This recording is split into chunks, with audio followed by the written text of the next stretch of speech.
അസ്സലാമു അലൈക്കും. പ്രിയ കൂട്ടുകാരെ, ഞാൻ നിങ്ങൾക്ക് ഒരു കഥ പറഞ്ഞു തരട്ടെ.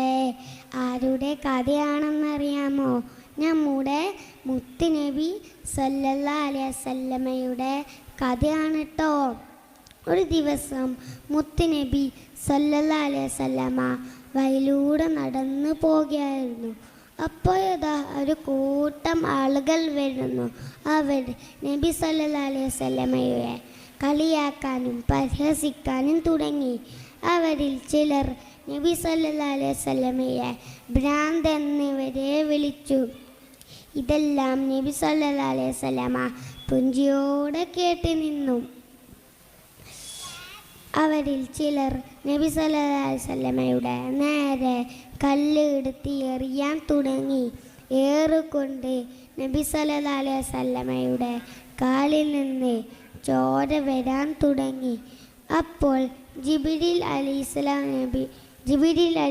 നബിയോട് ചോദിച്ചു, നബിയെ, ഈ കാണുന്ന മലകളെല്ലാം അവർക്ക് മേൽ മറിക്കട്ടെയോ? നബി സല്ലല്ലാഹു അലൈഹി വസല്ലമയുടെ മറുപടി എന്താ അറിയാമോ?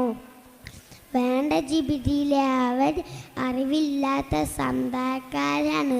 ഹോ, എന്ത് നല്ല സ്വഭാവമല്ലേ കൂട്ടുകാരെ. നമുക്കും ഇങ്ങനെയുള്ള സ്വഭാവം ആവാൻ അള്ളാഹു തൗഫീഖ് നൽകട്ടെ. ആമീൻ യാ റബ്ബൽ ആലമീൻ. എൻ്റെ കഥ എല്ലാവർക്കും ഇഷ്ടപ്പെട്ടോ? അസ്സലാമു അലൈക്കും.